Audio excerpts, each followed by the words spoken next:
Thank you. I think we all know now the people who are going to exchange ideologies here. Without wasting time, I want to give this microphone to the Chief Judge to give us some of the do's and don'ts of the competition as we are going to begin. Mr. Luemba, brief the participants. Thank you very much, dear MC and members. Assalamu alaikum wa rahmatullahi wa barakatuh.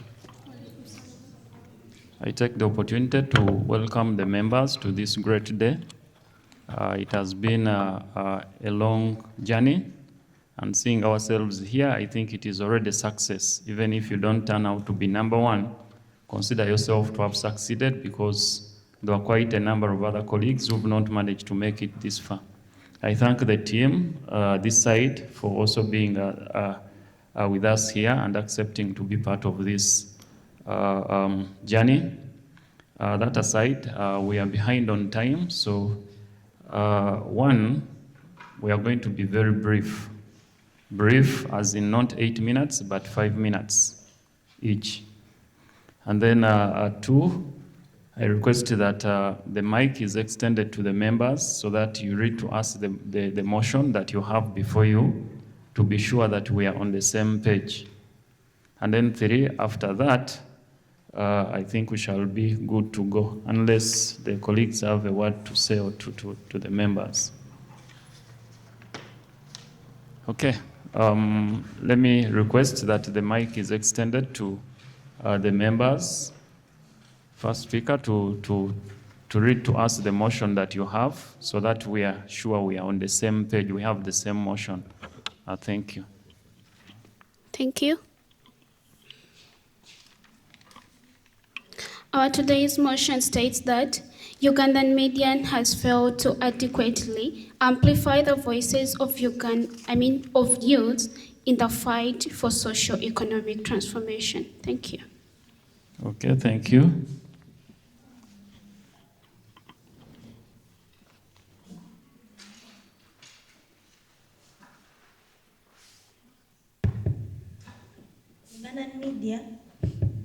Ugandan media has failed to adequately amplify the voices of youth in the fight for socio-economic transformation. Thank you. I think we agree that we have the same motion. And at this particular point, we open up our debate for the day. Thank you. Nkoma, you have the floor. It will be 5 minutes, and the rules still remain the same. Thank you.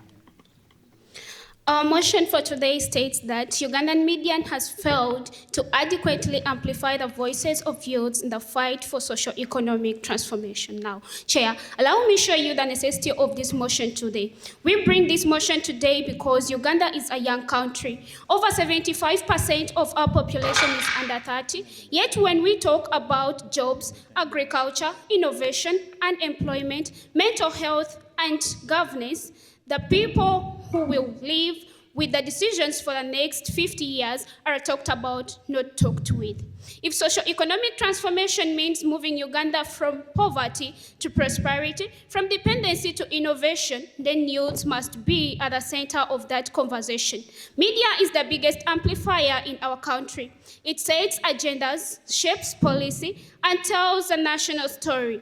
If youth's voices are missing or distorted there, then the transformation we fight for will be incomplete, out of touch, and unsustainable. That is why we bring this motion today. Now, Chair, to be clear on what we mean here, allow me to define the key terms in this motion. One, we have Ugandan media. This means all mainstream platforms with national reach, TV, radio, newspapers, and major online outlets that shape public opinions, not just social media pages with 200 followers. And then failed means the media has not done what is reasonably expected. Failure is not zero coverage. It is coverage that is tokenistic, stereotypical, or reactive instead of substantive and consistent. And then three, we have adequately amplify.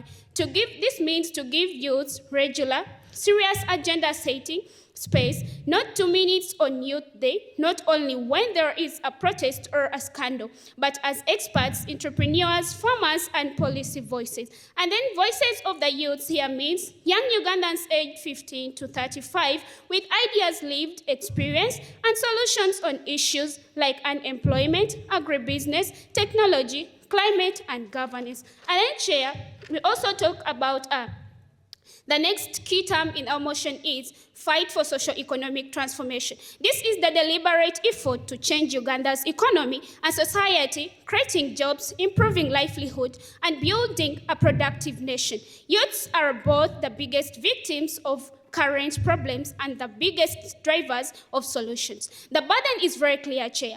Has media made youth central to the transformation conversation?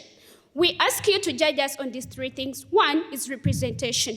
Are youth seen as leaders and solution holders or only as beneficiaries, rioters, and leaders of tomorrow? And then two is agenda setting, I mean.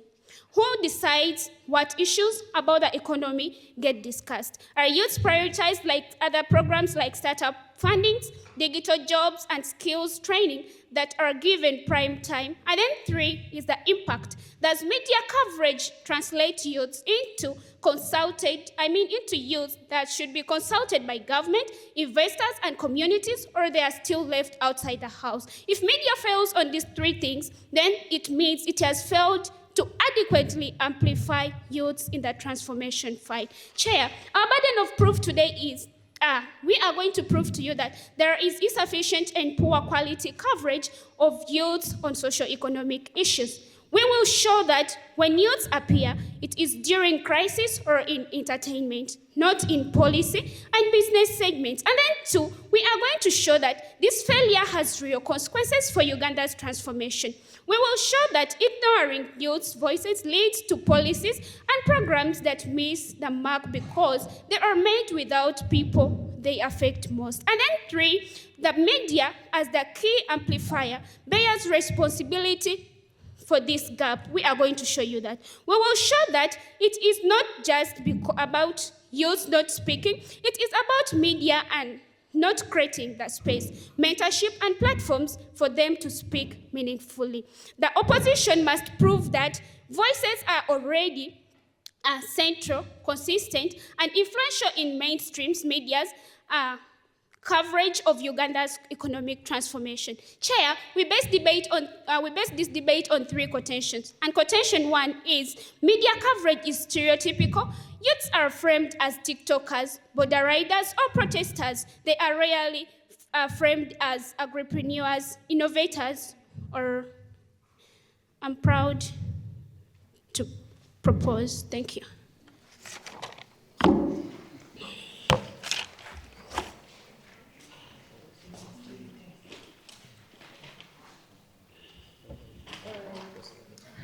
Let's have the next speakers from Team Opposition to open their case.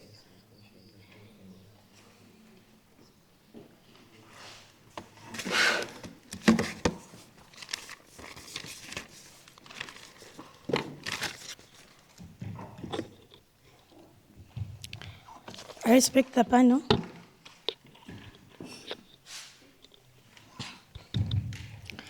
I respect the panel. My name is Tiwende Masula from the opposition side.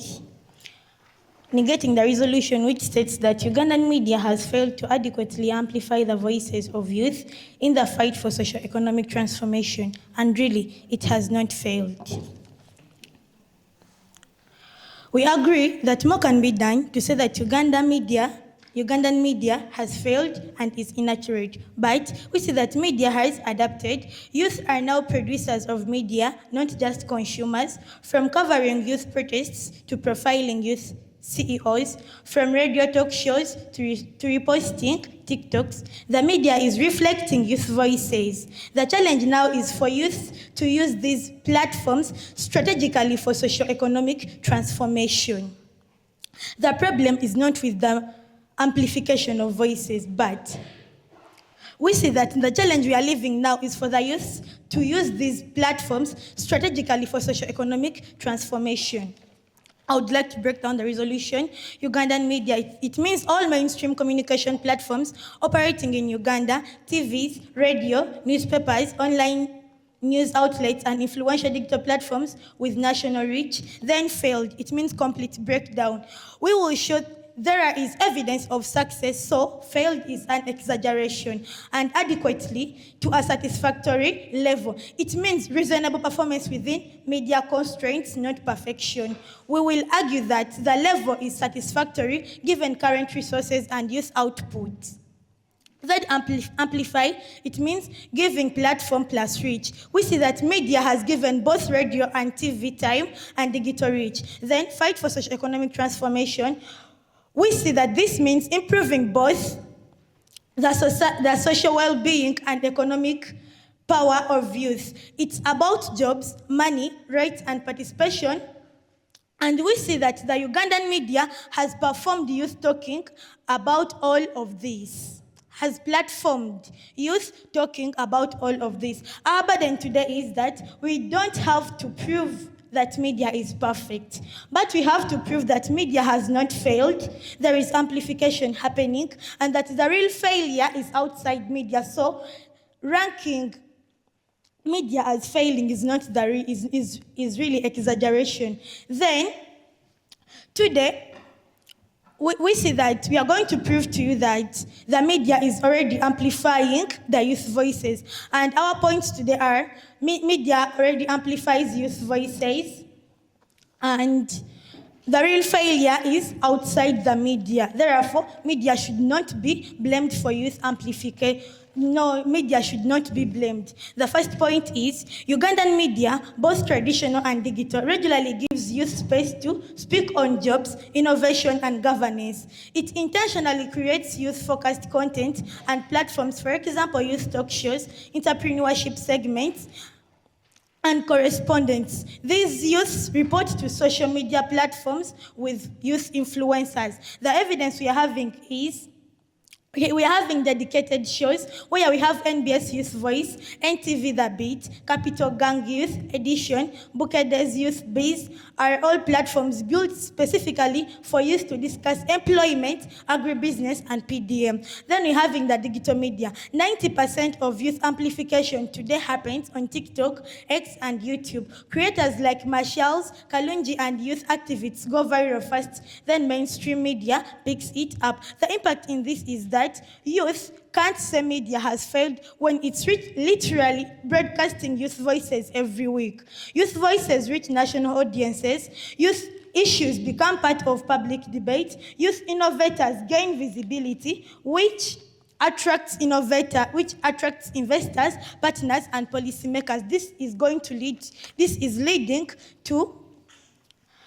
leading to socio-economic empowerment. And we see that the real failure is outside the media. Blaming the media youth amplification depends on multiple actors like education system, government policy, and youth organization plus funding. If youth groups lack PR capacity, funding, organization, media cannot magically amplify them because media can only amplify what is accessible, organized, and visible.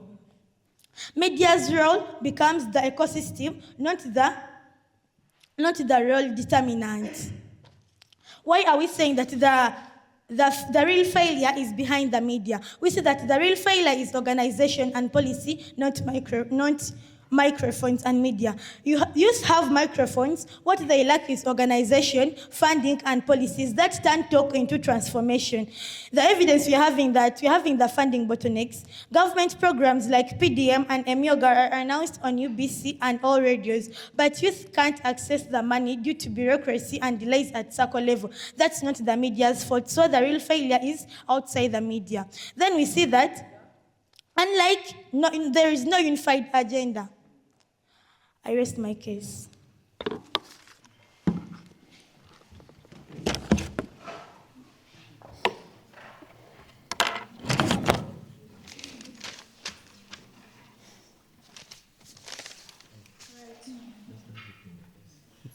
The time starts now. I wanted to first exaltation. Yes. Okay. So to this kind of particular response of the people around the society, we thank you for having to be in this kind of panel. We take the initiative to thank the board who are going to judge us, and then the two competing bodies. So my speech begins in 1, 2, 3. One thing we ought to understand about this kind of debate is the word adequacy. Adequacy is something that is sufficient, effective, and meaningful at its extent. We ought to understand that we measure adequacy out of its outcomes. You may claim that they have been spoken about, but what is the implementation? We want to see that social development, economic transformation at the end of the day. But you fail to show that to us, and we feel it is very wrong for you to quote such a kind of debate. But then we also ought to understand what kind of motion are we dealing with. The reason we feel that media has failed, it is because even when they claim that they are amplifying, we still see drug addicts out there, we still see people who are unemployed, we still see poverty. So we fail to see the issues as to why they didn't claim of that. But then too, we also ought to understand what does adequacy simply mean. You also ought to understand a few youth representation does not prove adequacy. You ought to understand if a student attends once a month, we don't simply conclude that that person is adequately educated. You ought to understand that if then these youth programs are put up, what is the effectiveness? What is the quality out of it? But we fail to see the issues as to why they win this kind of debate. But then, two, we also clarify to you the reason we feel it has failed, though it has tried just a little bit, is because they failed to put that attention at the point in time. Most youth talks are always speaking about the politicians. These people are left out segregatively. They are not speaking. It's just like we are in this debate competition. They're only going to think about the competition, prioritize it, but they won't speak about the issue that brought these students at the end of the day. We all ought to understand that at any kind of context, you have to prove to us what kind of effectiveness does it take at the end of the day. The reason we feel the team proposition has a bigger win is because we characterize this debate on adequacy. You can't clarify to the judges that there are talk shows that are already existing but still not effective, as you clarified it in your first speech. They are not effective because there is no adequacy in it. So we fail to see the issues as to why you win this debate. At the point in time where other people are not amplified, you create a kind of gap that causes things like the high criminal rates. At the point in time where these people's problems are not unsolved, the reason we still see drug addicts out there is because their kind of problems are not solved at the end of the day. What happens in this kind of initiative? You create higher criminal rates in the kind of society that brings a lot of tension to government to then invest money. Yet media would have amplified their voices when they reached up there, but they failed to do that. So we fail to see the issues as to why you then win this debate. But then two, we also clarify to you that this motion is all about adequacy. Yes, me debating here, how is it promoting socio-economic transformation if other people are still left out there and are not solving the problem? So we fail to see the issues as to why they didn't win the debate. The reason we opt for this kind of motion is because the burden is about adequacy, not mere existence. You speaking about them being TikTokers does not simply mean that it is going to influence already the policies are there. Adequacy is measured in one thing. One, you ought to understand that when you speak about something, they will have to put it in mandate, but you fail because those people's kinds of policies are not put up. At the end of the day, we still see confusion and violation. So we fail to see the issues as to why you then win the debate. But then two, we ought to understand that these so-called youth talks that you speak about are just merely talked about, but they don't put them into implementation. Even when you speak about PDM, we don't see the kind of consensus of how many people have developed. We ought to understand that one thing we are featuring is that socio-economic transformation. Accepted. So what is the role of the media? Is it to implement or to amplify?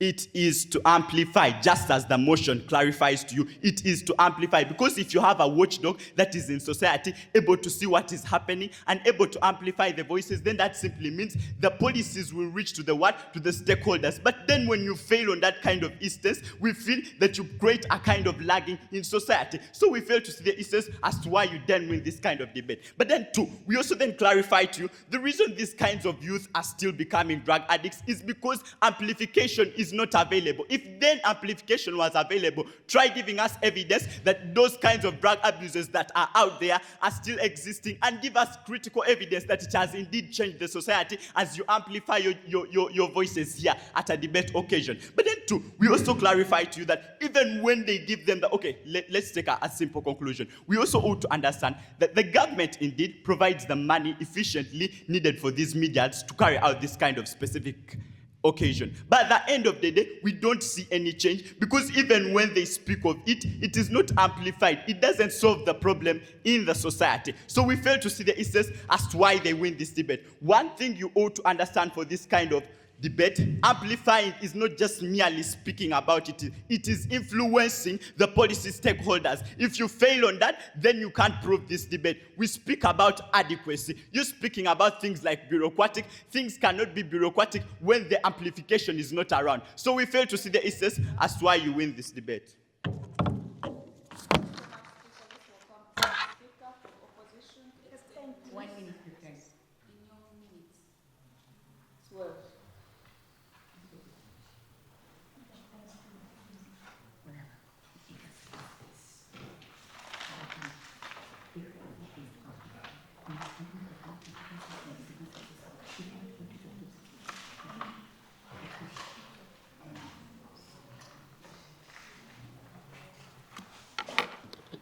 I respect the panel. My speech begins in 1, 2, and 3. As the motion says, Ugandan media has failed to adequately amplify the voices of the youth in fight for socio-economic transformation. Our fellows are taking this to be, they want the media to implement, but media is to amplify the voices, not to implement. Just like my fellow first told you, the Ugandan media is already amplifying the youth voices through dedicated programs and coverage. What is the mechanism? Media intentionally creates youth-focused content and platforms. For example, the youth talk shows, entrepreneurship segments, and correspondence. Youth report to social media partnerships with youth influencers.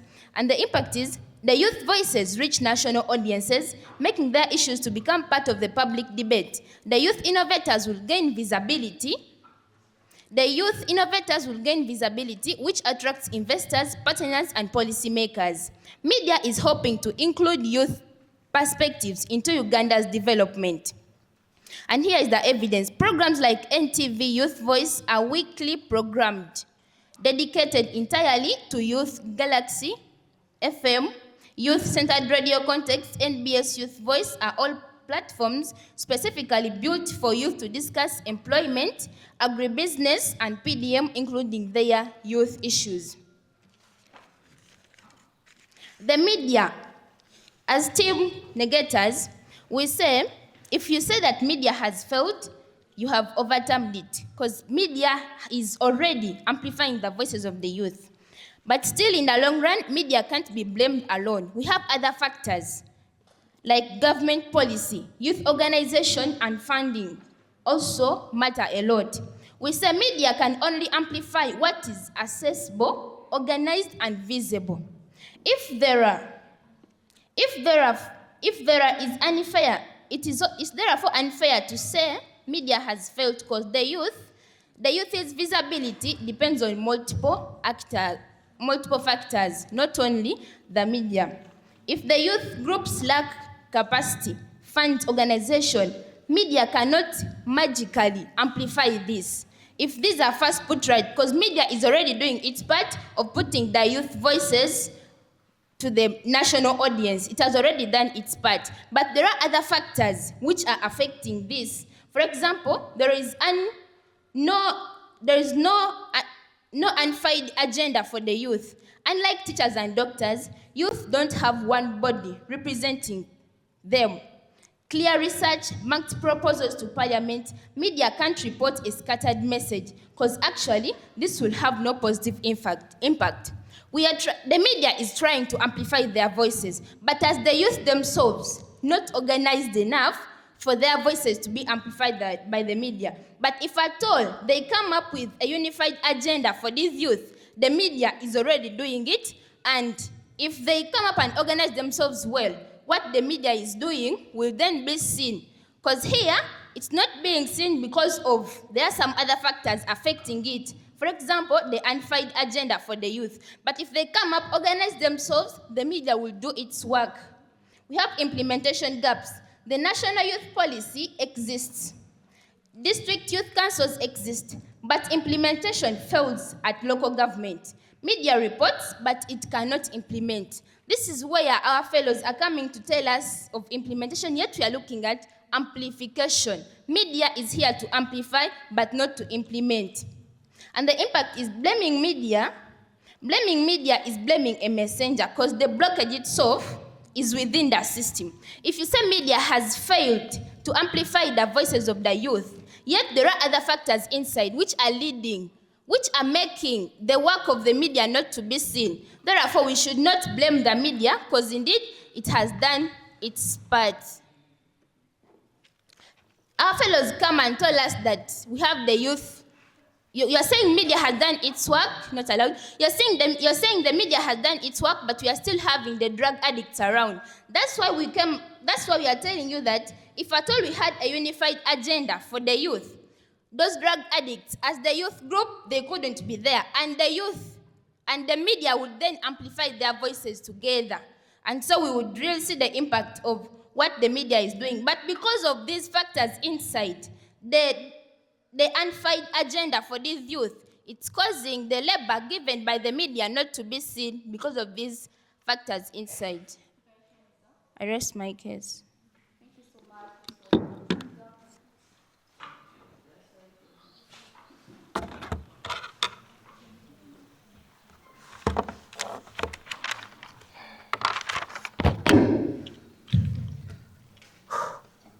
All right, the panel, the two bodies, everyone here, a good afternoon, I think so. My name is Daniel, third speaker from the proposition side, Nkomeses. So I begin my speech in 3, 2, and 1. So Ugandan media has failed to adequately amplify the voices of youths in the fight for socio-economic transformation.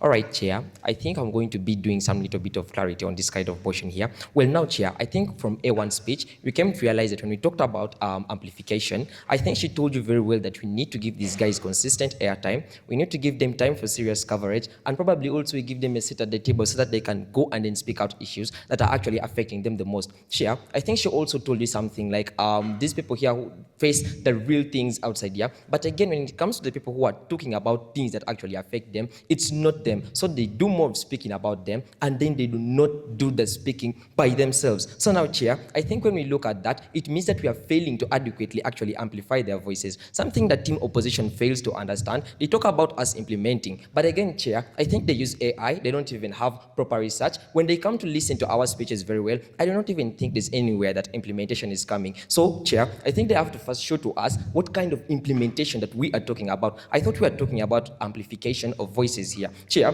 I think we also talk about something like socio-economic transformation. She talks about things like us giving jobs. She talks about things like innovation, agriculture, and real opportunities for the youth. I think socio-economic transformation also looks like Uganda moving from the level that it is, because she said it's a young country and it needs to develop. So what happens at the end of the day? We need to make sure that we improvise better mechanisms in things like agriculture or innovation, so that at the end of the day, Uganda can move from where it is to a next step to being also one of the developing countries. Chair, I think she also talks about something like failing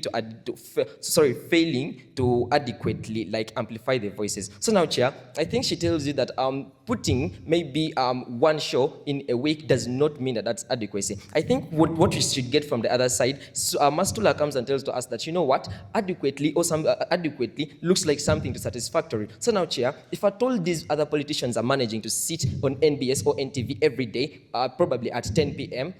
or 9 p.m. at NBS Live, I think they're talking about political debates. They're talking about other things that are affecting the country. But again, Chair, when we come and look, NTV itself or NBS, they give these youths here once in a week, that is at 6 a.m. on Saturday. So now, Chair, the question is, does that actually look like adequacy? No. Adequacy on our side actually looks like these people here having also much more time, just like others are also having. That's something they fail to understand. I think we also talk about the youths being the highest number of the citizens in Uganda. So now, Chair, the question is, if they constitute the highest number, then why would you give them something that is less proportional to their number? Chair, I think first of all, we come to tell you that we as team proposition, we talked about things like media hides things like solutions. So now, Chair, we told you that this media here, since everyone watches media, I think politicians also watch things, shows like NTV, NBS. They do not waste time watching things on TikTok or other platforms like Snapchat. So now it means that if the media in of itself is not managing to come out and then look at that young entrepreneur outside there who has maybe gotten money from PDM and has a farm, and then maybe and something like that, we come to realize that at the end of the day, the media itself is failing on amplification. Chair, I think we should come to understand that by hiding success stories, other people cannot copy from it. Chair, I think we also say that these media here also hide things like the microphone from these young people here. Chair,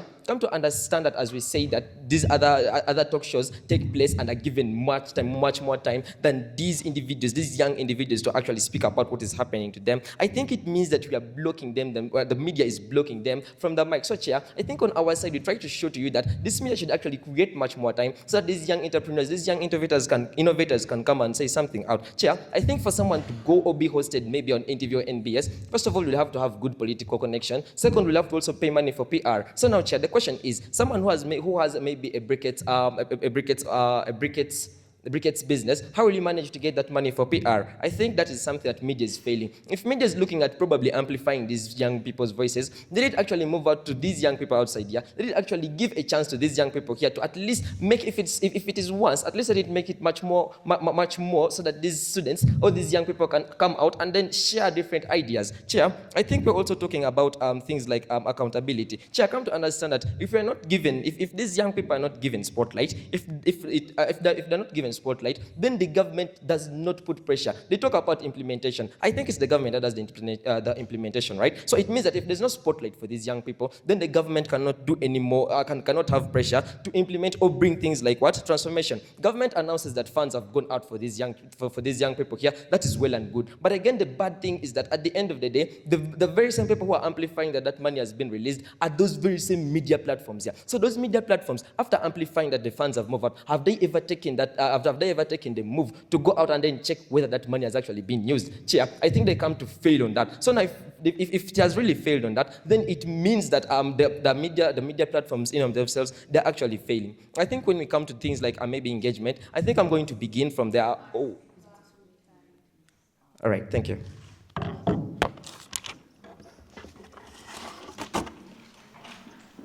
Let's have opposition close their please.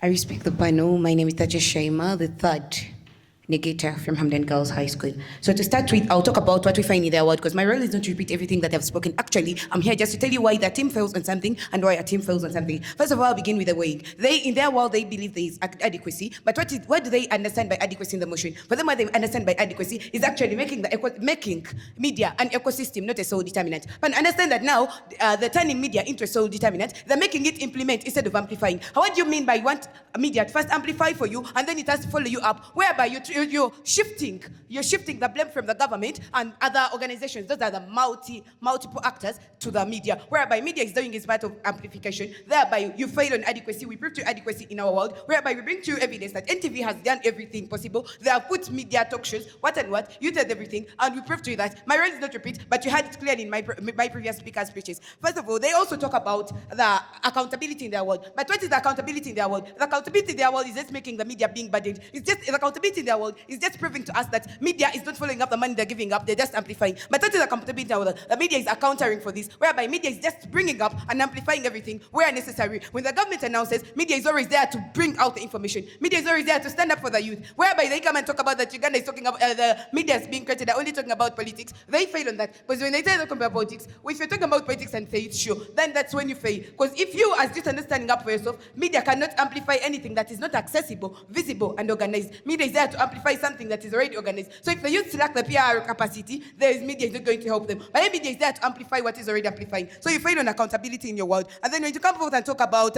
amplification in your world, amplification in your world is whereby you want to make media an ecosystem. Whereas in our world, we show you that amplification in our world is really going to just do the necessity. So amplification in your world, you tell us media is solely responsible for this, as in your world you claim. But then, what do you tell you? That you people are just simplifying a lot of things. And why do we win? We tell you that you shouldn't blame these people, rather you should blame the multiple actors that are outside media, not this. Then you come forth and tell us that these people, the NTV, those are the traditional medias, have failed on that. But you tell you, youths prefer media platforms that are digital. And then when they prefer that, this is telling them that they're TikTokers, what and what. Do you believe that one TikTok video, and a youth amplifying his voice, can easily reach very many people? And then media, what is media doing? Media is implementing something or amplifying something that after it being amplified, these people, after what media has done, as you had in our previous whatevers, what is the impact in our world? The youth voices are reaching out to the national audiences. What is that leading to? And what's another impact of that? Youth issues become part of public debate. And then youth innovators gain visibility and attracts innovators, partners, and also policymakers. And then what is again it's leaving as an impact? It's leading to media helps youth perspectives into Uganda's development agenda. So we don't leave economic transformation far away, but our world gives you that is in the impact. And then if you look at another impact of what we have,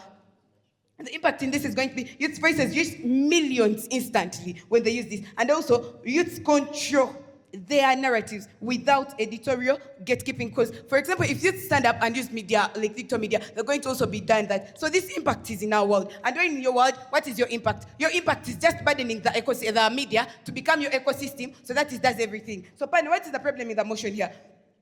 The motion today, and okay, what's our burden today? Our burden, we don't have to prove media is perfect, actually, because media is not equal to amplifying or adequacy is not equal to perfection, because media meets reasonable standards, not every standard. So pan understand that in our world we showed that media is meeting its reasonable standards, unlike in their world where they only show us they want to make media an ecosystem for everything. So later on that, our burden was we do not want to prove media is perfect. We have to prove that media has not failed. There is amplification happening already and it is adequate. Because you cannot tell me every traditional channel is having, and also digital platforms have been made for them to amplify, and then they're not using them, and then you want to shift the blame from the government and themselves as youth organizations to the media. That fails in their world, because you cannot amplify that, because everything is already adequate. As in their second speech, they over talk about adequacy in our first speech. As our first speaker spoke, she proved adequacy in our world properly. Since my role is not to repeat, I won't repeat it, but if the judges have that, it's very fine and clear, because you come forth and argue a lot about adequacy and implementation in your second speech, whereas your third speaker comes and rebuts you very well and also bans you, which is a real committing of suicide, whereby he says you guys are talking of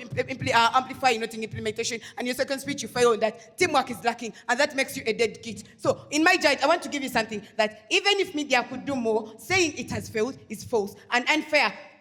The harm from this motion is it shifts blame from government, schools, and youth organizations to media. That distracts us from solving the real problems like jobs, capital, and skills. Where, as my closure says, the media has given youth radio shows, TV panels, newspaper features, and viral reach. To call that a failure is to deny reality. The future is in a policy, funding, and organization. Vote negative, because we give you why we win this debate. I rest my case.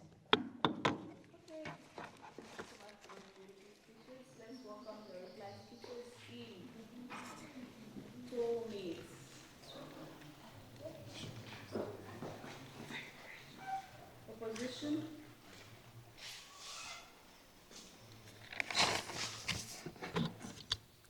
I respect the panel. Today I have come to prove to you why we believe that team negation wins this debate. We've proved to you everything, proved that media has really not failed because it's amplifying the youth voices adequately, and the real failure is outside the media. We've seen that youth are now producers of media, not just consumers. From covering youth protests to profiling youth CEOs, from radio talk shows to reposting TikToks, the media is reflecting youth voices. The challenge now is for youths to use these platforms strategically for socio-economic transformation. So the real blame is not for the media. Why are we winning this debate? We've won because we've proven to you that really the media is providing adequacy, where we've shown you that both traditional and digital media regularly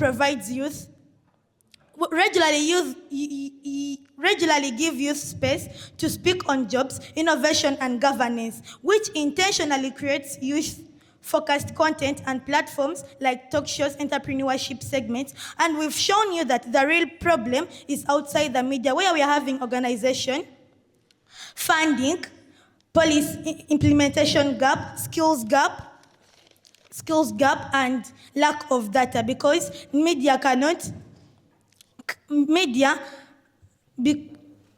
because when youth provide solutions and organization, media covers them. The gap is in preparation, not for platform. Therefore, the media has given youth radio shows, TV panels, newspaper, features, and viral reach. To call that failure is to deny reality. The failure is in policy, funding, and organization. Vote negative. I would like to rest my case.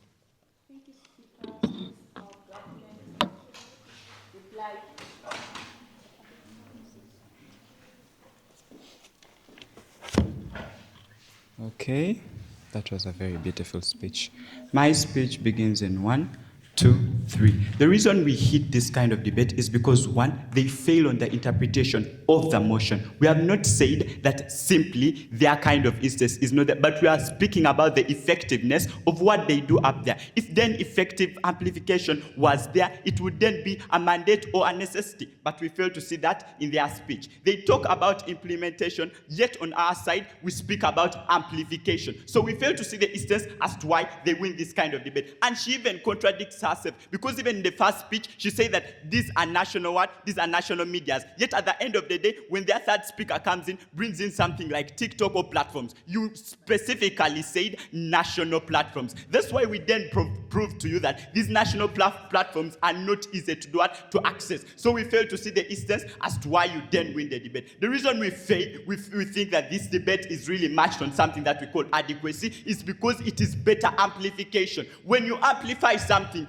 possibly, effectively, just like you at school, you tell your prefect about it, he goes to the head teacher and tells it about him, and they discuss. At the end of the day, it helps you. But the point in time where you just end on the way, then that simply means you fail to win this kind of debate. So we feel we win this debate on 1, adequacy. We win this debate on motion interpretation, because we clarify to you and state to you the necessities of this kind of motion. We do believe that these activities have been put, but at what point, at what extent has effectiveness been put there? Yes, you speak of amplification, but you don't show us the effectiveness of your so-called policies. So we fail to see the instance as to why you then win this kind of debate. I beg to submit.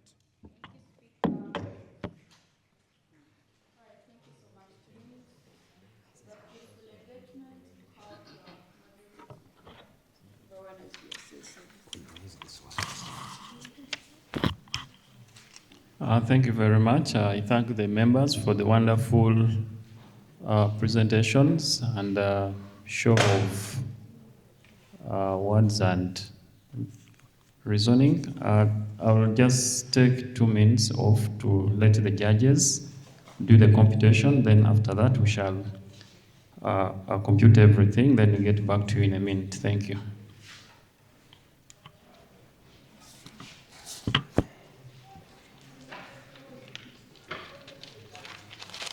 Said it takes courage, but we said we are all winners at this stage, irrespective of whether you come as number 2 or number 1. My colleague had requested I just announce, but I think let me just do the announcement of the marks also, so that members understand where it comes from. From one judge, I'll start with Nkoma Secondary. From one judge, we had 67, 84, and 86, to give a total of 237. From another judge, there was 71, 72, and 90, to give a total of 233. And from the last judge, there was 76, 73, and 88, to give a total of 237. That is in comma. If you add 237 to 233 to 237, you get 707. For Hamdan, from one judge, there was 66, 68, and 71. That gives a total of 205. From another judge, there was 88, 86, and 89, to give a total of 263. And then from the last judge, another one, there was 84, 84, and 84, to give a total of 252. When you add 205 to 263 to 252, you get a total of 720. So it is 707 to 720. And with that, I declare Hamdan Girls as the victor. And maybe before I wind up to the second presentation, I think we didn't show you this form. This is the form that we are using.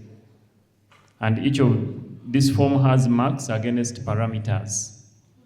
So each candidate is supposed to be rated against these parameters that you are seeing: understanding of the motion, quality of arguments, evidence and examples, rebuttal and refutation, organization and team role, delivery and persuasiveness, and then time management to make it 100%. Thank you very much, and I close up. Thank you.